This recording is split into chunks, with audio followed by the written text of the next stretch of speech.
कैसे एक international weapons dealers जो कई सालों से असली की खरीदो फरोख्त कामयाबी से कर रहे थे, जो मुख्तलिफ मुल्कों में असली की सप्लाई किया करते थे, जिनका तरीका वारदात इस कदर मुख्तलिफ था, इनको अब पकड़ना नामुमकिन था। ये वेपन्स कार्टेल्स एक कार्गो कंपनी के जरिए असली की सप्लाई किया करते थे। इसके लिए कार्गो प्लेन का इंतखाब किया गया।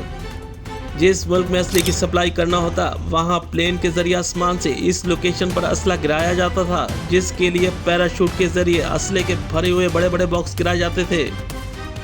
इन वेपन्स डील्स के पीछे कई मुल्कों की खुफिया एजेंसी की सपोर्ट शामिल थी, जो इन एयरपोर्ट की सिक्योरिटी क्लियरेंस से तमाम ज़रूरी असिस्टेंस फराहम करती थी। ये काम इतना सीक्रेट तरीके से होता था, इसके लिए तमाम ग्रुपों के लोगों को ये मालूम नहीं था कि ये काम किन के लिए और क्यों कर रहे हैं।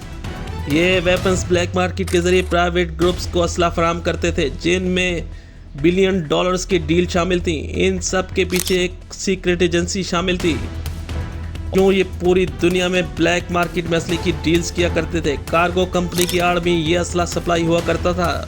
ये काम किसी सीक्रेट सर्विस एजेंसी के मदद के बगैर नामुमकिन था। आखिर ये वेपन्स कार्टेल्स कैसे पकड़ा गया? 18 दिसंबर 1995 इंडिया के एक गांव पोर्ली की डिस्ट्रिक्ट में मौजूद था। जो सुबह के तमाम डिस्ट्रिक्ट पुलिस को वायरलेस के जरिए इतला मिलती है कि गांव में कुछ हथियार और 3 मिस्ट्री बॉक्सेस खेतों में मौजूद पड़े हुए हैं। पुलिस लोकेशन पे पहुंचकर हथियारों को तहवील में लेकर इन मिस्ट्री बॉक्स को ओपन करती है, तो पता चलता है कि इसमें बड़ी तादाद में मुख्तलिफ किस्म के हथियार मौजूद थे, जिनमें राइफलें, ग्रेनेड और बम वगैरह शामिल थे। इन बॉक्सेस के ऊपर पैराशूट लगे हुए थे, मतलब ये काम किसी हवाई जहाज के जरिए किया गया था। अब बाकायदा तहकीकात का आगाज़ होता है और 17 दिसंबर और 18 दिसंबर की तमाम फ्लाइट्स का शेड्यूल लॉग बुक्स के जरिए देखा जाता है। तहकीकात से पता चलता है कि रात को एक जहाज़ पुर्लिया डिस्ट्रिक्ट के ऊपर से गुजरा था। अब ये जहाज़ किसका था, कौन सी कंपनी थी, इसकी तहकीकात की हर तरफ प्रेस की तरफ से सवाल आ रहे थे कि आखिर ये 4 टन के बॉक्सेस किसने और क्यों एयर ड्रॉप किए थे। पुलिस और इंडियन आर्मी तहकीकात जारी रखे हुए थे। इस दौरान इस जहाज़ के बारे में पता चलता है कि ये जहाज़ Russian made aircraft AN-26 Antonov, जो लैटवियन एयरलाइन का कार्गो प्लेन था। ये जहाज़ कराची पाकिस्तान से टेक ऑफ हुआ और फिर इंडियन स्पेस में दाखिल हुआ था। पोर्लिया डिस्ट्रिक्ट के ऊपर से गुजरा था। अब इंडियन आर्मी और एजेंसियां हरकत में आ चुकी थीं, लेकिन अब तक कोई ऐसे ठोस सबूत नहीं थे कि वो मज़ीद कार्रवाई करते, और ना ही किसी की गिरफ्तारी हुई थी। अब मुकम्मल खामोशी के साथ तहकीकात हो रही थी। इंतज़ार किया गया कि ये प्लेन दोबारा इंडियन स्पेस में कब दाखिल होगा।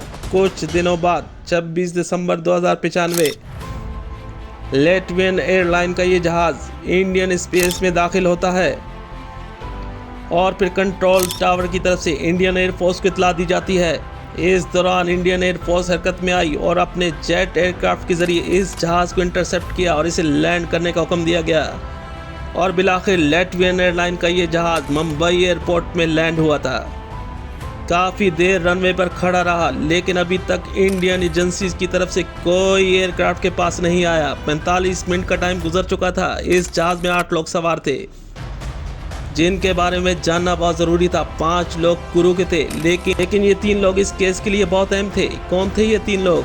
इनमें एक शख्स किम डेवी था, जो मुख्तलिफ NGOs के लिए काम किया करता था। लेकिन हैरत की बात ये थी कि ये किम डेवी कुछ दिन पुर्लिया डिस्ट्रिक्ट में भी रह चुका था। ये किम डेवी इस केस का अहम सबूत था। 2 शख्स और भी थे। पीटर ब्लीच, जो UK सिटीजन था, ये शख्स UK मिलिट्री का सोल्जर रहा। ये शख्स वेपन डीलर था और कहा जाता है कि ये पीटर ब्लीच MI6 का अंडर कवर एजेंट था। तीसरा शख्स एक इंडियन था, दीपक मानिकन। ये शख्स आनंदा मार्गा के लिए काम किया करता था। इस तंजीम का फॉलोअर भी था। हैरत की बात ये थी कि आनंदा मार्गा का हेडक्वार्टर पुर्लिया डिस्ट्रिक्ट के आसपास ही था, जहां यह ड्रॉप गिराया गया था। अब ये तमाम सबूत इंडियन एजेंसियों को मिल चुके थे, लेकिन जब जहाज़ मुंबई पर लैंड हुआ था, तो किम देवी नामी ये शख्स इस जहाज़ से उतरकर ऐसा गायब हुआ कि आज तक इसका पता न चल सका। इस जहाज में तमाम 7 लोगों को गिरफ्तार किया गया और इन्वेस्टिगेशन शुरू हुई। पता चला पीटर ब्लीच ने बताया कि यह असला इन्होंने ही एयर ड्रॉप किया था। पीटर ब्लीच ने यह मजीद बताया कि यह असला बांग्लादेश की आर्मी के लिए भेजा गया था। पीटर ब्लीच ने बताया कि ऐसा लगता था कि इस असले का इल्लीगल इस्तेमाल हो सकता है। यही वजह थी कि पीटर ब्लीच ने यूके की एजेंसी MI6 के हाई ऑफिशियल से रब्ता किया और इन्हें यह बताया था, लेकिन MI6 की तरफ से इन्हें काम जारी रखने का कहा गया था। यहाँ एक सवाल बहुत अहम है, अगर ये वाकई असला बांग्लादेश की आर्मी के लिए इस्तेमाल होना था तो इसे एयर ड्रॉप क्यों किया गया और क्यों इसे इंडिया की डिस्ट्रिक्ट पुरुलिया में क्यों ड्रॉप किया गया था?